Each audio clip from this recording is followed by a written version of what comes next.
The village square was filled with eager faces, their excitement thick in the air as the grand opening of the new school began. Women in brightly colored wrappers danced, children clapped, and elders nodded with approval. But just as Kwame lifted the golden scissors to cut the ceremonial ribbon, a voice sliced through the joy like a blade. "Stop!" The crowd turned. A frail old woman, wrapped in tattered cloth, stood at the entrance, her trembling hands pointing toward the school. This place is cursed," she whispered, her voice barely above the wind. A chill spread through the crowd as silence swallowed their laughter. Months before, Kwame had stood before the same empty land, staring at its untamed beauty. The vision of a school, a place where children would dream beyond the fields, burned in his heart. The elders had warned him, their voices laced with hesitation. "That land has a history," they had said, but he had laughed, brushing off their fears as old tales. With his wife, Adia, by his side, he had bought the land, poured his savings into the foundation, and promised that fear would never rule knowledge. But standing before the old woman now, the weight of her words pressed against his chest. The old woman's name was Mama Idara, and though her back was bent with age, her eyes held a fire that refused to dim. "I warned your fathers, and now I warn you," she croaked. The villagers muttered amongst themselves. "This is nonsense," a man in the crowd whispered, but others were not so sure. Then, before anyone could react, the eldest member of the council, Baba Okon, staggered backward, clutching his chest. "Her eyes," he gasped. His body crumpled to the ground like a puppet cut from its strings. Gasps of horror erupted as people scrambled to his side. Kwame's heart pounded, his grip tightening around the scissors. "He's just old," he shouted, but his voice lacked conviction. His eyes flickered to Adia, searching for reassurance. She stood motionless, her face unreadable, as if she had seen this before. The wind picked up, rustling through the trees, carrying whispers only the spirits could hear. Kwame turned back to Mama Idara, anger masking his fear. "What do you want from me?" he demanded. But before she could answer, the ribbon he was about to cut tore itself in half, fluttering to the ground like a fallen omen. Mama Idara pointed a crooked finger at the school. "It is built on broken vows," she said. The crowd stepped back, as if the building itself had become a living curse. The air was thick, the sun hidden behind a sudden swarm of dark clouds. "This land has seen a love story turn to tragedy, a betrayal that cannot be erased," she continued. Kwame clenched his jaw. These were old myths, weren't they? Tales meant to frighten children into obedience. Yet, Baba Okon lay still on the ground, and the villagers no longer laughed. Adia finally spoke, her voice barely above a whisper. "Let's go home," she said, but Kwame shook his head. He would not let superstitions steal his dream. He stepped forward, towering over Mama Idara. "If there is a curse, then I will break it," he declared. But she only smiled, a sorrowful, knowing smile. "You were not the first to say those words," she murmured, "and you will not be the last." A shiver ran down Kwame's spine, but he refused to let it show. A sudden gust of wind slammed the school doors open, revealing the darkness inside. The villagers gasped, stepping further away. A strange chill seeped into Kwame's bones. "Enough of this madness," he snapped, stepping toward the school. "I built this with my own hands. There is no curse." But as his foot crossed the threshold, the ground beneath him trembled slightly, just enough for doubt to claw at the edges of his mind. His gaze flickered toward Adia once more. Her hands were clasped, her knuckles white. The ceremony was over before it could begin. Baba Okon was carried away, his breathing shallow, his eyes darting wildly as if seeing something no one else could. The crowd dispersed in fearful murmurs, the joyous celebration replaced with heavy silence. Mama Idara watched it all with tired eyes. As Kwame turned to leave, she called after him. "You must ask her," she said, nodding toward Adia. "She knows." Kwame froze. He looked at his wife, expecting confusion, but she only lowered her gaze. A lump formed in his throat. That night, Kwame lay awake, staring at the ceiling. Mama Idara's words echoed in his ears. She knows. What did Adia know? His wife had always been an enigma, her past a shadow she never fully spoke of.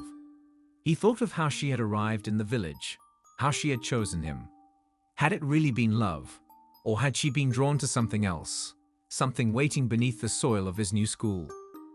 He turned to look at her, but she was already awake, staring at the window, as if listening to voices only she could hear. Kwame sat at the edge of his bed, his hands clasped tightly, as if holding onto something invisible. The weight of Mama Idara's words pressed against his chest like a boulder. She knows. He turned his head slightly, watching Adia in the dim light. She sat by the window, her silhouette still and unreadable. The school's half-finished roof loomed in the distance, a shadow against the moonlit sky. The village's fearful whispers echoed in his mind. Was he wrong to build on that land? A sudden gust of wind rattled the windows, making Adia flinch. For the first time, he saw fear in her eyes. Months earlier, when Kwame first laid eyes on that land, it had spoken to him, not with words, but with a promise. A school for the children, a place where knowledge would grow like fruit-bearing trees. He had stood there, his hands on his hips, feeling the pulse of something ancient beneath his feet. The village elders had gathered, their faces carved with concern. This land has history, Baba Okon had said, his deep voice tinged with warning. Leave it undisturbed. But Kwame had laughed. He was a man of progress, not of old fears. He had made up his mind. Adia had been beside him that day, her gaze lingering on the field longer than his. Are you sure? She had asked softly. Her voice had carried a weight that unsettled him, but he had brushed it off. Of course, he had said, squeezing her hand. This will be our legacy. She had smiled, but hadn't reached her eyes.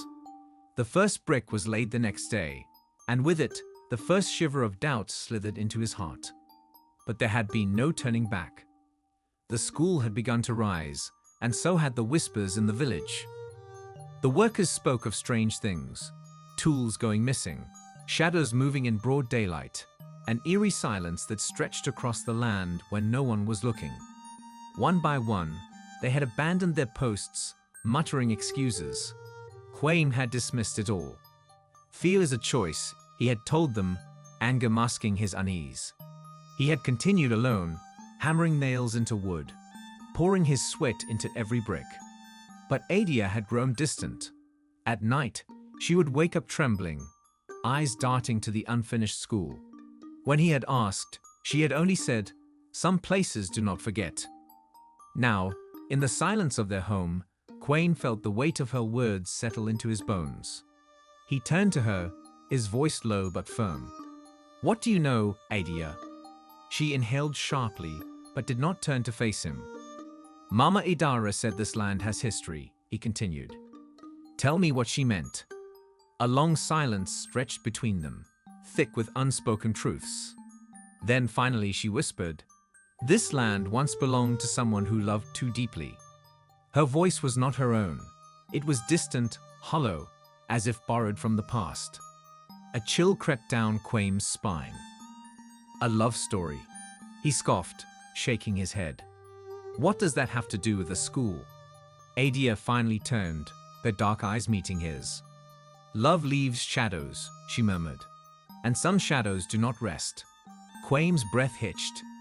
He wanted to argue, to dismiss it as another village superstition. But something about the way she spoke sent a ripple of unease through him. He thought of Baba Okon collapsing, of the way the school's ribbon had torn itself in half, of the whispers that seemed to cling to the land. For the first time, doubt settled in his heart like a slow-moving storm. The next morning, Kwame stepped onto the school's land with a pounding heart. The air was thick, heavy, as if the land itself was waiting for something. He ran his fingers over the wooden walls, the nails he had driven in with his own hands. It was solid, real, but as he turned, his foot caught on something, a small carved object buried in the soil. He bent down, brushing the dirt away. It was an old charm, shaped like two intertwined figures, their faces eroded by time. A strange dread washed over him. Had this been here all along? Why did it feel familiar? He took the charm home, placing it on the table before Adia. Her reaction was instant. Her eyes widened, her hands flying to her mouth, as if holding back a scream. "Where did you get this?" she demanded, her voice raw with something he couldn't name. "It was buried near the school," he said slowly. Adia's hands trembled. This belonged to her." Kwame's throat went dry. "Her." The room seemed to shrink as Adia looked at him with something between fear and sorrow. "The woman who was never meant to be loved." Her voice cracked, and for the first time, Kwame saw true terror in her eyes. Outside, the wind howled, bending the trees as if they too carried the weight of the story untold. Adia stood abruptly, pacing the room. "Kwame," she whispered, "we have to stop." He clenched his fists. "No," he said, shaking his head. "Not until you tell me the truth." She stopped pacing, her shoulders rising and falling with a heavy breath. Then finally she turned to him, her voice laced with the weight of buried history. "Then listen carefully," she said, stepping closer. "Because this story does not end well for men like you." Adia's voice trembled as she spoke, each word dragging an invisible weight with it. "Her name was Ireti," she began, her eyes fixed on the charm in Kwame's hands. "She was beautiful, but her beauty was her curse. Every man who loved her met an untimely fate." Kwame's pulse quickened. "A curse?" he scoffed, though his throat was dry. Adia nodded. "She never wished for it, but love followed her like a shadow, and every shadow swallowed the man who stepped into it." The wind outside howled, rattling the windows. Kwame shivered. "What happened to her?" he asked. Adia's fingers traced the worn charm, her expression distant. "She was a healer, known for curing the sick and aiding the broken. Men came to her for healing, but they left with hearts bound in longing," she whispered. "One by one, they courted her, swore undying love, and one by one they died." Kwame swallowed hard, his skepticism faltering. "How?" Adia's eyes darkened. "Strange accidents. A man who drowned in shallow water. Another who fell from a tree he had climbed all his life. One never woke from his sleep." She paused, her voice dropping lower. "And the last man, he vanished." A heavy silence stretched between them. Kwame's heart pounded. "And the village?" he pressed. "What did they do?" Adia's lips trembled. "They blamed her," she said bitterly. "They said she was a spirit, a being that lured men to their deaths." She pleaded, begged for mercy. But fear is louder than truth. Kwame clenched his fists.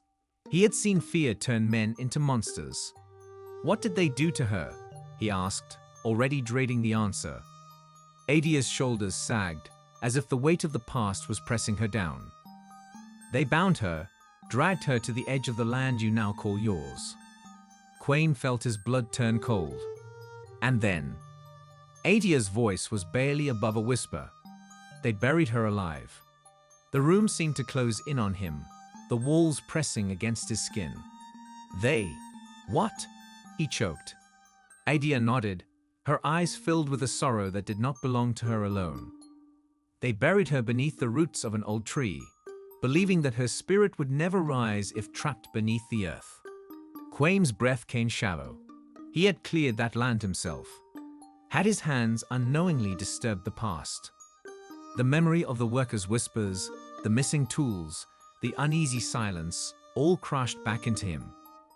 Adia turned to the window, her voice breaking. "But the land does not forget, Kwame. Love does not forget."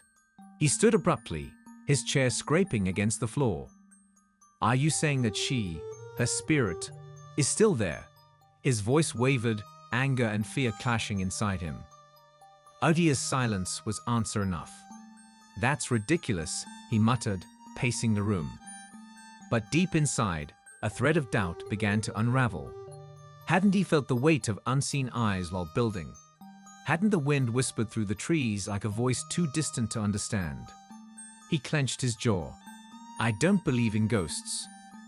Adia turned sharply, her voice laced with something close to desperation. "Then why do you dream of her?" Kwame froze. His pulse pounded in his ears. "What?"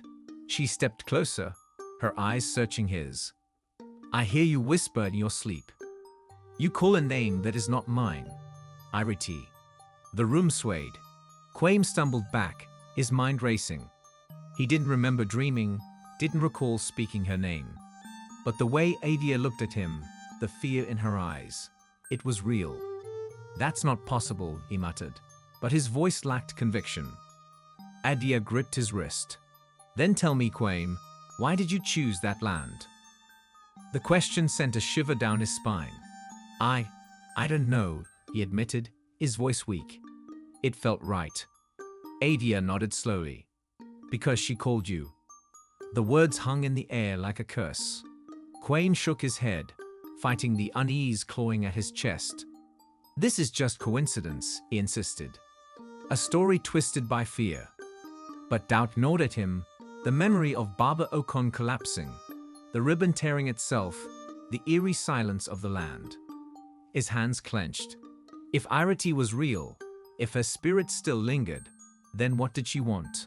And why had she chosen him? Adia reached for his hands, her touch warm despite the chill in the room.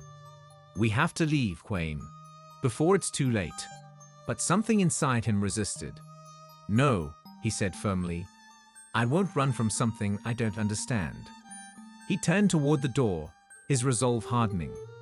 "If Ireti wants something, then I will find out what it is." Adia's grip tightened. "You don't understand," she whispered, her voice breaking. "You are not the first man who thought he could save her. And you will not be the last." Kwame exhaled sharply. The wind outside howled louder, as if carrying the echoes of a woman's forgotten sorrow. The night was restless, filled with the sound of rustling leaves and distant whispers that didn't belong to the wind. Kwame lay awake, his eyes fixed on the ceiling, his thoughts tangled like overgrown roots. Adia's words haunted him. "You are not the first man who thought he could save her." He turned to his side, watching Adia's still form.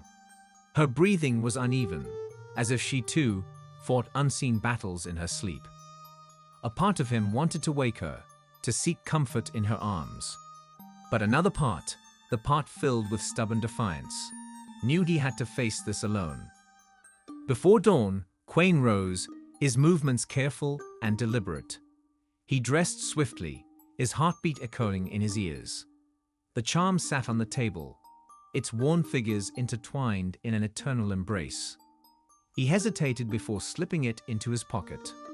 The weight of it felt heavier than it should have, as though it carried the burden of the past. Without another glance at Adia, he stepped into the cool morning air. The path to the school was lined with mist, thick and unmoving. With every step, the air grew heavier, pressing against his skin like unseen hands. Still, he walked on. The school stood silent, the unfinished walls casting long shadows in the dim light. The moment Kwame set foot on the land, the wind stilled. A hush fell over everything, as if the world itself was waiting. He ran his fingers over the wood, the bricks, the foundation he had laid with his own hands. "This is real," he told himself. "Not a ghost story, not a curse." Yet, as he took another step, his foot caught something. He stumbled, his hand shooting out to steady himself. His eyes dropped to the ground, and his breath hitched. Another charm lay half buried in the dirt. This one was different. Unlike the first, which showed two figures entwined, this one depicted a single woman, her face carved in sorrow. A shiver ran down Kwame's spine. He bent down, fingers trembling as he picked it up. The moment his skin touched the charm, a gust of wind rode through the schoolyard, kicking up dust and dead leaves. The wooden beams groaned, the half-built structure trembling as if it were alive. Kwame staggered back, shielding his face. Then, just as suddenly as it came, the wind died. Silence returned, thick and suffocating. The charm burned cold in his palm. A voice, soft, barely more than a breath, whispered his name. Kwame froze. His pulse pounded in his ears. He turned sharply, scanning the empty schoolyard. Nothing. No one. He swallowed hard, unimagining things. But deep inside, he knew better. He gripped the charm tightly, his knuckles white. "What do you want from me?" he wanted to shout. Instead, he closed his eyes, inhaling deeply. The air smelled of damp earth and something older, something forgotten. He exhaled sharply. "Ireti," he murmured. The moment her name left his lips, a sharp pain lanced through his chest. He staggered, clutching his shirt as an overwhelming sadness washed over him. It wasn't his own. It was hers. He saw flashes, images that did not belong to him. A woman, her eyes filled with tears. A pair of hands, rough and desperate, reaching for her. A struggle. A scream swallowed by the night. Then, darkness. Kwame gasped, stumbling backward. The visions vanished, leaving him cold and breathless. His knees buckled, but he caught himself. His entire body trembled. He had felt her pain. No, not just felt. Lived it. The realization sent ice down his spine. Ireti was not just a story. She was still here. The sound of footsteps snapped him back to reality. He turned sharply, his heart hammering. Adia stood at the edge of the schoolyard, her face pale, her eyes wide with fear. "You felt it, didn't you?" she whispered. Kwame exhaled shakily. He couldn't deny it. "She's here," he admitted, his voice raw. Adia stepped closer, hesitant. "Now you understand why we must leave." But Kwame shook his head. "No," he said firmly. "Not until I know what she wants." Adia's expression twisted with anguish. "You don't have to save her, Kwame." He clenched his fists. "But what if she just wants to be heard?" Adia closed her eyes, pain flashing across her face. "And if listening to her means you suffer the same fate as the others?" she asked, her voice barely above a whisper. Kwame hesitated. He had dismissed the stories, mocked the fears of the villagers. But now, standing on the land that once buried a woman alive, he wasn't so sure. "I have to know," he said finally. "If she's reaching out to me, there's a reason." Adia turned away, her shoulders shaking. "Then you are already lost," she murmured. Kwame clenched his jaw. He wasn't lost. He was searching, and he would not stop until he found the truth. As they left the schoolyard, the wind stirred again, whispering through the trees. It was no longer just the wind. It was a voice, a presence, a plea that could not be ignored. Kwame tightened his grip on the charms in his pocket. He had thought himself a man of reason, a builder of futures. But now, he was something else. A man standing at the edge of the past, about to step into the unknown. And as the whispers followed him home, one thing became clear. This story was far from over. And the deeper he dug, the more he risked becoming part of it. And with that, this part of this journey comes to a breathtaking close. But this is not the end, far from it. The next part will take you even deeper into a world of adventure, mystery, and shocking twists you never saw coming. What new challenges await? What secrets remain untold? You won't want to miss what happens next. Stay tuned for the next thrilling part. It's bigger, bolder, and more suspenseful than ever. Don't forget to like, share, and subscribe to keep the legend alive. See you in the next adventure. And must comment your point of views, #stay tuned.